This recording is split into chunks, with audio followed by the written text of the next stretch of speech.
our writer's room represents that divide, that digital divide. Like that's what we're really talking about in this show.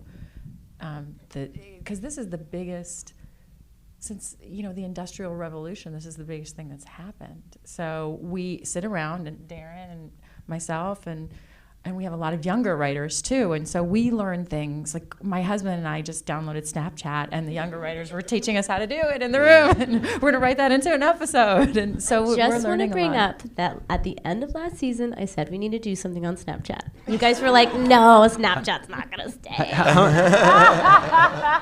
I remember that moment. And she gets to learn about Terry Gross and Diane Rehm, Right. The disparity between the millennial culture and, let's say, what's the other one? What are we? We're Gen X. Gen X, yeah.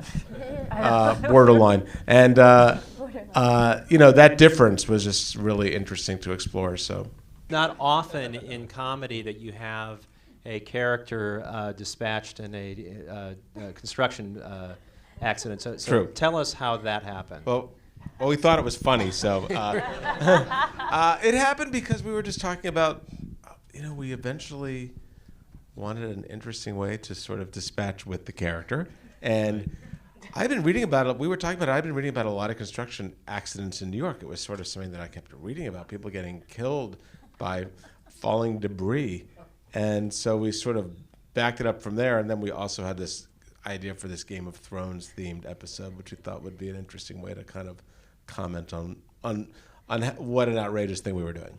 And amazingly, the Times Square stuff in 11 was really fun. I was very nervous because I had to be sort of half naked, and we shot it in December, but that was, and it was like an all night shoot, so that was kind of wild just to be in the middle of Times Square.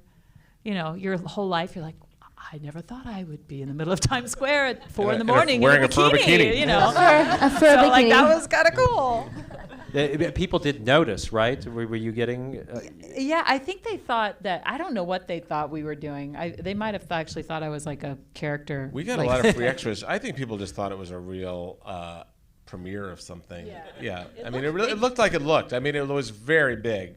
It was one of those. We saved our money for that scene, and it was like right in the middle of Times Square, and it actually felt like an enormous premiere. And we got a lot of free extras because everybody was like looking and watching, and Ice-T was calling him over. Oh, Hey, get over here. Yeah, right.